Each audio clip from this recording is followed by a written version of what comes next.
Good morning, everyone. This is the KPPA Audit Committee on November 19th, 2024. So I'd like to call it to order. And the first thing is the legal statement. So Ms. Hale, can you do that for us? Yes, sir. For the record, I want to note that this is the regular meeting of the Kentucky Public Pensions Authority Audit Committee. This meeting is being broadcast via video teleconference pursuant to Kentucky Revised Statute Section 61.826 and may be viewed by the public at the Kentucky Public Pensions Authority office is located at 1260 Louisville Road, Frankfort, Kentucky. It is also being broadcast to the public via Facebook. I ask if you are speaking and not appearing by video, please identify yourself before talking. In the event the video or audio broadcast is interrupted, we will attempt to reestablish a connection. If a connection cannot be reestablished within 30 minutes, the meeting will be adjourned and rescheduled to another date. Thank you. And I want to take this opportunity to welcome two new members to the Audit Committee, Mary Eves and JT Fulkerson. We want to thank you for your dedication and time to put in to support this committee. So with that, I'll ask Ms. Rankin to do the roll call. Yes, sir. Mr. O'Meara? Here. Mr. Cheatham? Here. Miss Eves? Here. Mr. Fulkerson? Here. Ms. Hampton? Here. And Mr. Summers? Here. Thank you. Thank you. Do we have any public comment? No, sir, no public comment today. All right. Next in the packet is the August 27th, 2024 minutes. Do we have approval of those minutes? So moved. Second. Approved and second. Discussion. Any corrections, clarifications, anything needed? Hearing none. All in favor, please say aye. Aye. Aye. Opposed, no. Those are approved. Next, we're going to move on to external audit updates. And with us today from Blue & Company, we have Ryan Graham. Ryan, would you want to take us through these areas? Sure. Good morning, everybody. Thanks for letting us be here today. And thanks to the KPPA team and working through these with us. The draft, you have two drafts, as we've previously talked about. You've got one for the C plan and one for the KRS systems, K system and the C system. And so there are two audit reports as well. This is a draft of it. We are still working with the team to make some tweaks, not really any tweaks to big numbers, just continuing to refine that wording as we put it into two reports versus the one previous KPPA report. But at the end of the day, what you have in front of us is the draft of the report of independent auditors. The wording in this remains, there are no big changes from the past couple of years, no new standards impacting the way we have to describe it, but we do intend to issue an unmodified opinion or a clean opinion, which is what you want. And that's really what that very first paragraph says. As we've previously talked about, there is no summarized data this period, so it's just single year total. I think the plan is to possibly bring back in summarized data for next year, but there's remove that reference to the summarized prior year here as well. So again, that just goes through our opinion, the basis for the opinion, responsibilities of management as well. Like I said, no big changes to that wording. It's the same for the K opinion as well. The K and C mirror each other, just swapped names of the plans. And then if we could go on down, I think there's two more reports. Keep on going. This just goes through. Yep.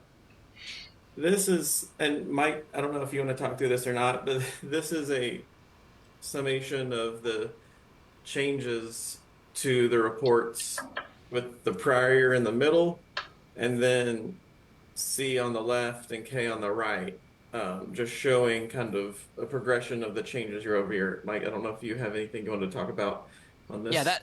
this was prepared by me more for informational purposes, not only for the trustees, but for the executive team and my team to give you what was presented as a KPPA act for last year, and then how that's transitioned into a standalone CERS act for and KRS act for. So that's informational for you to look at.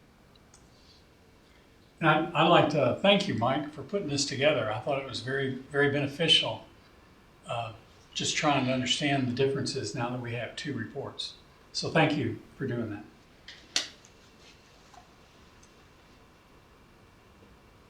The two reports are largely the same between the two. You do get into a few of the footnotes being slightly different. The one that comes immediately to mind is potential litigation and the impacts between the two plans. That one does look different between the two as it is appropriate. The rest of them, the numbers, of course, are the same, but the content should be largely the same if you're holding the two next to each other. As far as actual reports go, like I said, they are still being worked through. The total numbers shouldn't change. He showed you that summary of changes. A couple footnotes were removed as compared to the prior year, just based on, for example, the equipment and intangible assets footnotes have been removed because they had a net book value of 0. So nothing really important to disclose there.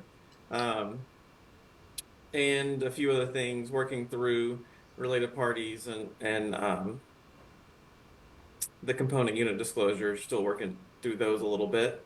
And we'll go through those in detail with both the C and the K boards. There's also, I didn't know if y'all wanted to go through each report separately today, or my intent was just to give you an update on what the opinion would be, as I know that each of the separate boards will be walking through each of the footnotes and financial statements at their board meetings. But happy to do that if you wanted to. But at the end of the day, there's two more letters. There's the audit communication at the end of it that goes through internal controls. There we go. This we do not have any material weaknesses or significant deficiencies. That's the big thing in this letter that you're looking for, because this is where we would communicate to you if in our review of internal controls we found a significant deficiency or material weakness, and we are not reporting any here. So that's exactly what you want to see. Can you go on down just a little bit, please? Thank you. I wanted to just briefly mention this, the uncorrected and corrected misstatements. We did not identify any adjustments to the financial statements. This right here that's got the X's in it, it's a placeholder. It's the standard or very common, and we've had it before, lag in the alternative investments. So for your investments in private equity, often what's in the 630 report is a March value or earlier. And so this adjustment, we're still working through what those numbers are. They do not expect them to be material. So we're just still waiting to try and figure that out, what those numbers are. But I do expect to see one there. But again, it's not material, and it is pretty standard for those with investments in private equity. And then the rest of the letter is just standard. We had no disagreements with management. We're not aware of any consultants with other independent accountants, and no other matters to communicate. This does go through our responsibility over the RSI, which there is quite a bit of for these reports, all related to the pension and OPEB liabilities. This letter is the same for K as well. So no real differences there. Again, so this is just the K version of it, all pretty well identical to the C version of it as well. And then there should be one more report, I believe. Call it that right down below the management letter comments, auto communication, or no, click on the management letter comments. Here we go. And this is that other letter. So the one we were just looking at, that's internal just to the boards and management. This one is included in the audit report or the ACFR as well, that just also states again that there were no identified significant deficiencies or material weaknesses in internal control. So again, this one is the public facing one, noting no deficiencies in significant deficiency, material weaknesses, internal control identified. Again, it's the same between the K and the C reports as well, but it's what you're looking to see here. No news is the good news here. That was my spiel on all of our reports and kind of the current status. Any questions? Any committee members have any questions for Ryan? Hearing none, I'll, Just a curiosity, he was following the state, the APA, and was that easy to do? You know, Yes, I believe we have a good relationship with the APA. We switch back and forth based on rotation requirements quite regularly with them. So yes, they shared all of their work papers with us. We're able to follow them. They in fact followed some of the testing around census data. You have a sampling approach where you kind of rotate through employers, and they followed our approach so that we could pick it back up. And so it was a smooth, in my view, it was a smooth pick back up from the APA. And I appreciate their help. thank you. I thought they did a pretty good job, and hearing that from you confirms that, so thank you. Certainly. well, I want to thank you for your presentation and express gratitude to all of the staff who, your staff as well as internal staff who helped you with this, and love having the report with no news. That's what we always look forward to, and it's quite gratifying when we can receive it. So want to thank all involved. And it looks like a very pretty cover.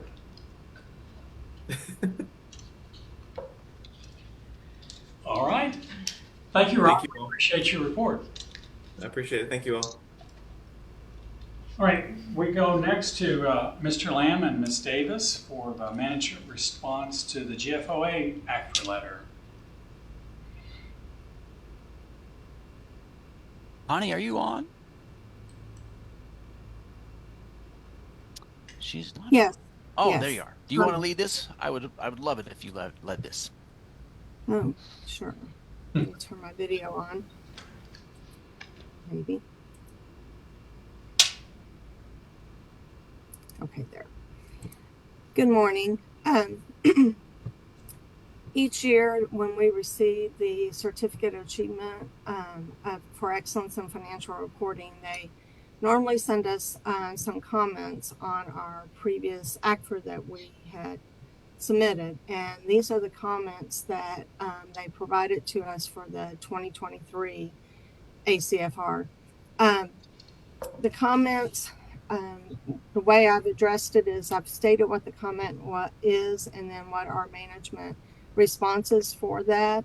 I do want to state on this first one here, we are going to change this management response. The comment was that we needed to have specific division or department named on the front of the ACFR, and we have decided that we're going to put the accounting division on the front of the report and for that comment.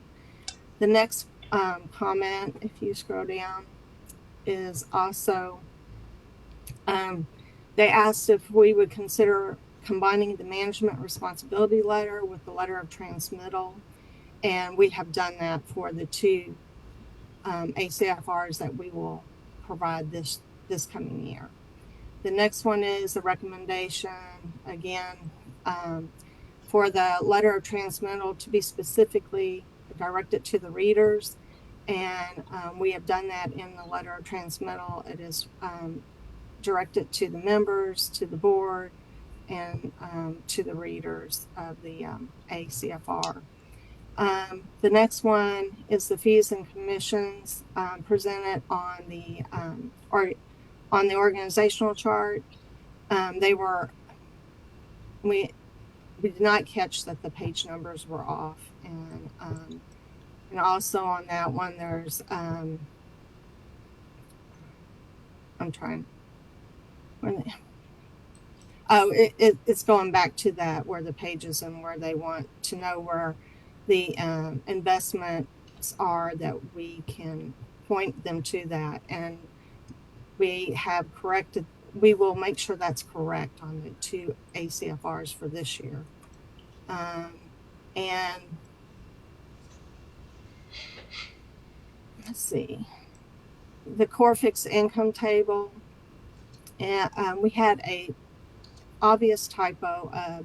It stated that it had 77%, and it should have been 0.77, which we did correct that, and we corrected it on the KPPA website.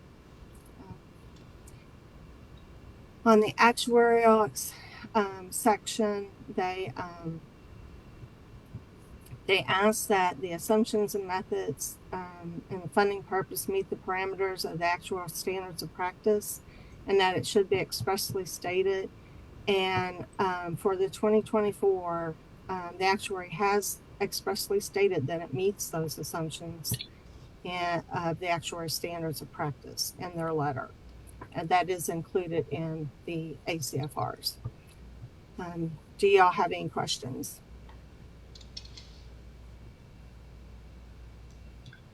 Don't hear any, but I think I want to clarify that these are responses from the GFOA after they've done a deep dive into our report and once again awarded you all a accommodation.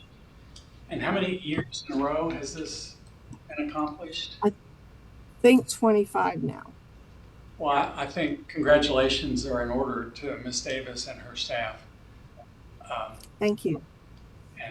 And on job well done, and again receiving that reward. Thank you. I appreciate it. I know the staff appreciates it too. All right, so we appreciate that follow-up. Any other questions or comments? All right, hearing none, we'll go to legal updates. And first, Ms. Hall, for information disclosure incidents, could you take that for us? Yes, good morning. Jillian Hall, staff attorney over in the legal department at KPPA. We did have 10 total breaches or disclosures, potential breaches or disclosures that were investigated. None were found to have implicated HIPAA or any other federal law. One did implicate state law, and I'll get to that in a moment. 6 triggered our internal policy, and then 3 were found to not be a breach, even with our internal policy, affecting 8 members.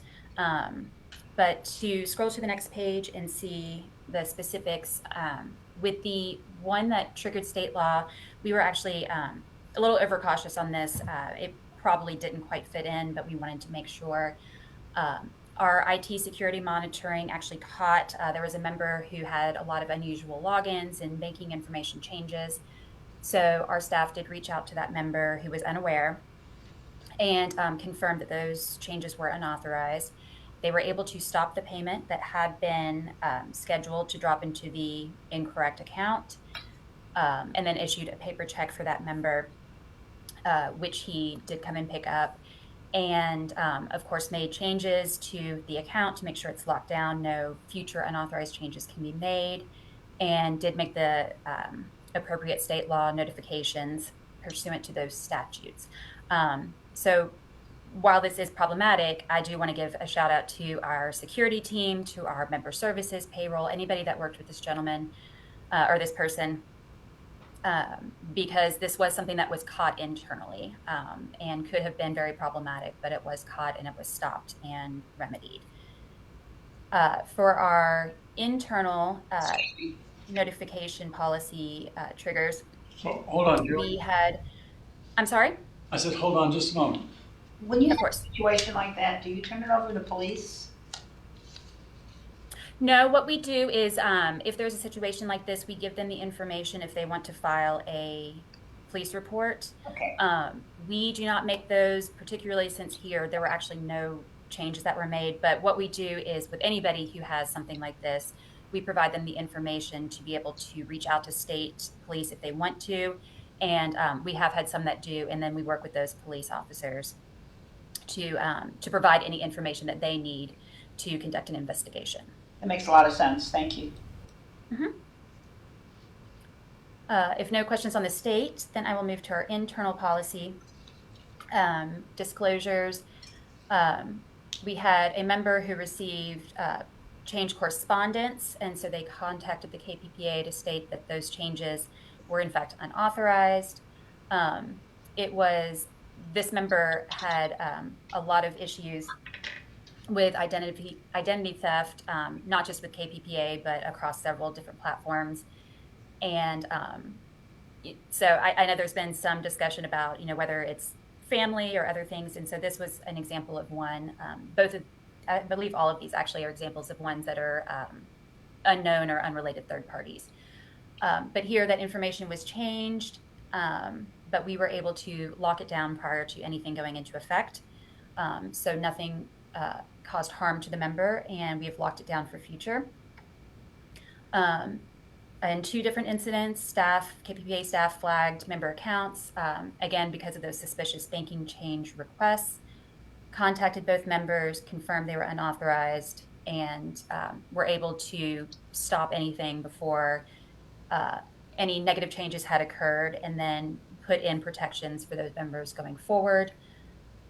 Again, shout out to our KPPA staff for identifying and correcting this before it becomes an issue. There was a human error. Replacement checks, paper checks were sent to 2 different members, unintentionally put in the wrong envelope, but the checks were mailed inside of like a manila envelope. So both checks were actually returned unopened, and without any issue. We talked to both members. We received affidavits that protect in things going forward, and that was handled properly. And then, and I believe this is the last one, or there are 2 more. A health insurance enrollment guidance, kind of a generic form, was mailed to an incorrect person, likely due to just our mailing printing situation, and it was successfully returned. And we have been dealing with member and recipient, but no account was accessed or anything. It was just some information that was accidentally provided. And then another human error, KPP ID, member name and address was faxed to the incorrect number. The required notices were sent out, and we have discussed both with the member and with the person, the unintended recipient, and we have verified that that information was destroyed. Other than that, we did not have anything that triggered internal state or federal law, and that is all I have to present to you today. Are there any questions? Hearing none, thank you very much for a very thorough report. Thank you very much. Next, we'll go to anonymous tips, and Ms. Holt, would you walk us through that? Sure thing. Good morning, everyone. I'm Stephanie Hold, the investigator in the Office of Legal Services, and here to provide information related to the fraud tips received since the last audit committee meeting held in August. We just received 1 new tip, and we closed it out after conducting a thorough review. We currently have 6 open tips. 2 of those relate to allegations of prearranged agreements. 3 involve employee reporting, and 1 involves allegations of disability retirement fraud. Share if you want the next page. All right. We were able to close 3 of the cases that were open as of the last audit meeting. 1 involved an alleged prearranged agreement, some allegations, and we closed that after 12 months passed with no retired reemployment information submitted to the KPPA. 1 was closed due to lack of evidence, and 1 was substantiated following the investigation. Pretty short and sweet this time. If anybody has any questions. Hearing none, we want to thank you for your report today. Thank you. All right. Now we will go to infrastructure and security assessments. Ms. McKinley, will you be able to walk us through that report? Good morning. I'm Dominique McKinley, and I'm the Director of Enterprise and Technology Services. I also have on Chris Johnson. He's our Assistant Director and Information Security Officer. So this is a third-party audit that we contract with the vendor on a yearly basis. This year, it was just the infrastructure audit, and we kind of focus on three main areas. As you can see here, the external penetration assessment, as well as an internal penetration assessment. And then we also had them do a Microsoft 365 security assessment too.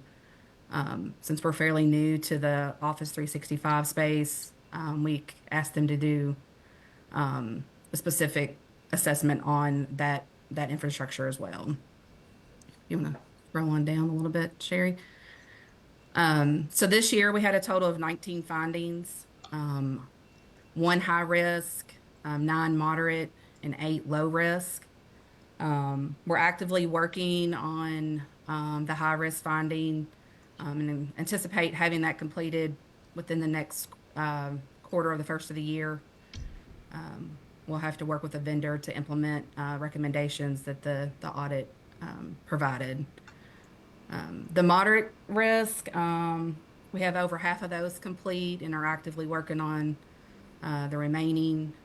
And then the low, we have 3 of those complete and are working. We meet regularly to evaluate where staff is on each of these findings to mitigate any of those risks. And then there was one note there this year was something new for us. We had a something that was best practice that they recommended that we do, and for us to consider making that change as well. So this is a pretty vague report, obviously due to the security concerns to protect the members and the system. We have a much more detailed report that Crow provides us, as well as we provide to executive management. Does anybody have any questions in regards to this year's findings or audit? Well, I want to thank you all for doing it. I think the important thing is that we are having a third party come in and go through this type of process and share that with executive management with what can be improved upon. So that might tee up your next item if you want to go there. Yes. So this year was just infrastructure. Next year will be infrastructure and a code review. So we alternate year to year with the doing a evaluation of our main line of business system. We package up all that information, and then they evaluate and audit and send back a report. So in 2023, when we did that, it was just under 100,000. This year we're requesting 125,000 just due to inflation and give us some wiggle room. We follow all state procurement when procuring this type of service. So we need to seek approval for that. Yes. So Okay. I've been reminded that it's in our charter to approve this audit each year, and so it's being presented to us at 125,000 for next year's audit. So I would seek a motion to that effect. So moved. Second. I've moved and seconded. Any further discussion? Hearing none, all in favor, please say aye. Aye. Aye. Any opposed, say no. That is approved. Thank you very much. Great. Thank you all for your time this morning. All right. Next, we move on to actual internal audit committee administrative updates. I'd like to introduce Kristen Coffey and have her go through this with us. Good morning, everyone. The first item we were going to go over is we are pleased to announce, after working with HR for several months, we have 2 new staff members. They joined us on November 1st, so they haven't been here very long. The first one is Zachary Curtis. He's joining us as an auditor too. And then we have James Westbay. He's joining us on an interim basis as an internal auditor. I promised them they did not have to speak today since they've been here 19 whole days. But I expect that you will hear more from them in the future. Okay.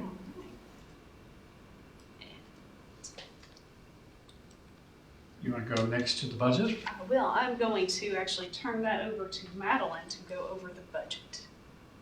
Yes. Good morning, everyone. So, Sherry's got the budget up. Nothing too exciting with our budget. We're right on track. It's just salaries. We've not done any special trainings this year yet. And that's all I have to say about it. Do you guys have any questions? First, If not, yes. Yes, we're on target right now. Yes. Does the remaining 3 quarters, have we anticipated the full staffing? And is that in the numbers that are there? We did anticipate full staffing for the rest of the year, so yes. Okay, thank you. It's in there. any other comments or questions? All right. So then, status of current internal audit projects, please. So this is our list of audits that, it's not just the ones we've completed, it's everything, including special projects that's on the plan for this year. I know it's kind of small, but it's all there. And if you scroll down just a little bit, Sherry, you can see the hours that we've spent, including any overtime that has been worked. Right now, our audits are under budget, except for the one that you see in red. That was a project that was completed at the very beginning of this year. It was a carryover from last year, but it was completed in July of this year. That looked at the interest that was applied to member accounts, or maybe that was the one looking at employer contributions. It was a new process that had never been looked at before, so it just took staff a little more time to learn the process. That's what caused that one to go over budget a little bit. And this also includes, if you look towards the bottom, a reserve account. So we didn't plan out all of our hours to every audit. We do have a few in case something comes up. We do have some hours available to staff to cover anything that may arise. Any questions on the status of current projects? So far, so good. All right. Sherry, if you'll move to the next page. This is the audit that has been issued since our last meeting. This was a review of the 1099-R process. We looked at this a few years ago. We didn't have any major concerns with it. This was just a follow-up. We have a new vendor in place. We were just making sure that with that new vendor, everything still went the way we were expecting. And it did. We had no issues with this audit. No findings were noted. Staff was wonderful to work with. Payroll services they know their stuff, they know how this works, and they were very helpful in walking us through the process and answering our questions. I do want to look at page 187. So this is a new format for this audit. So we used to have a background section, and then we added in the table that showed the risks that we had identified and the controls, and it linked it to COSO.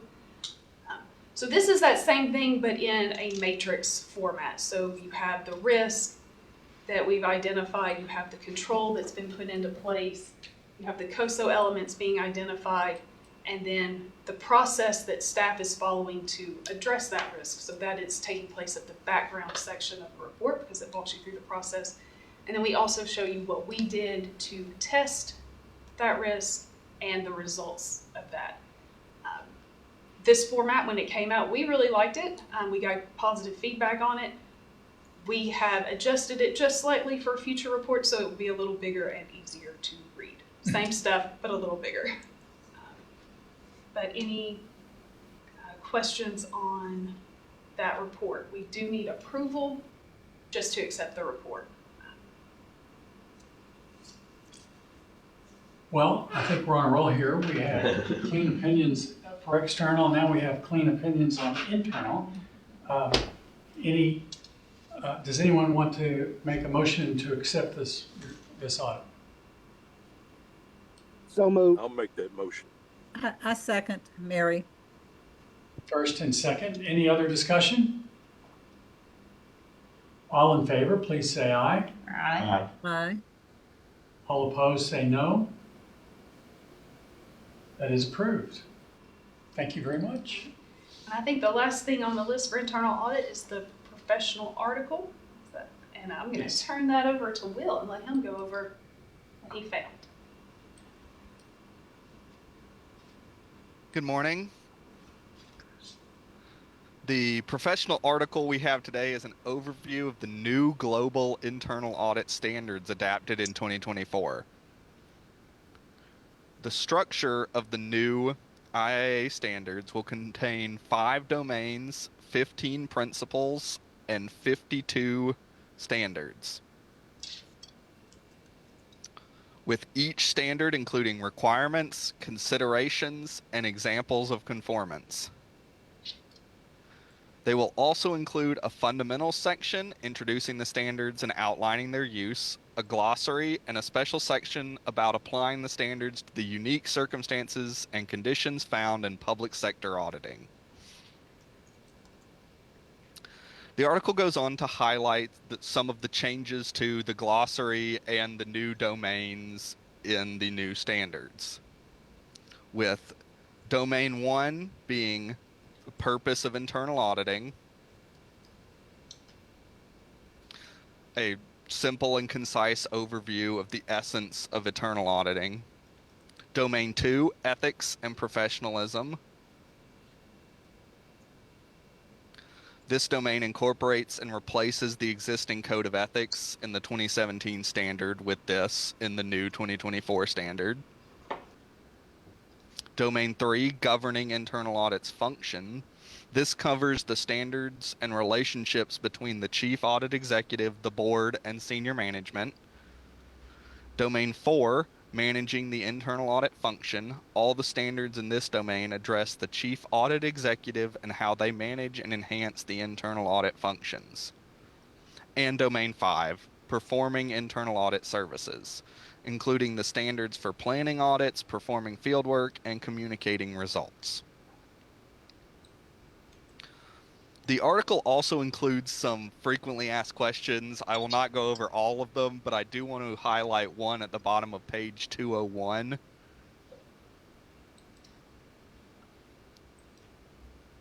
Where the question was about providing an overview of key changes to the audit committee, and the answer given directs back to Domain 3 regarding the relationships between senior management, chief audit executive, and the board, and includes a link to new guidance being offered with these new standards about how to best implement and what Domain 3 is going to cover. And I thought that link was an important thing to highlight in our overview of this article this morning.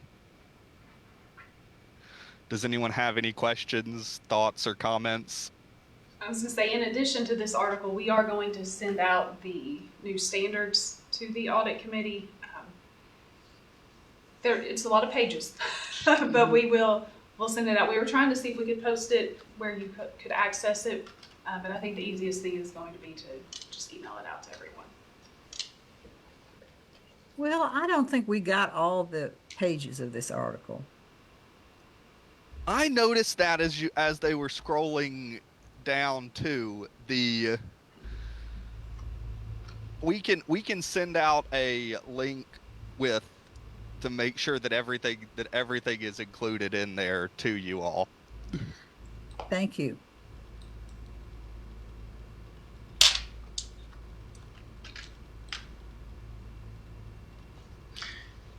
Well, this is important information for the internal audit function. And so if we could get that link, and then you'll send us our homework, that we can become familiar with the new standard. And we already, when we updated the charter for this past time, it already incorporated, it took some of these Reference changes to into this. it. Yes. So, All right, well, we have our reading assignment. Questions? Hearing none, do we have any other items before the committee or anything any of the committee members want to bring forward?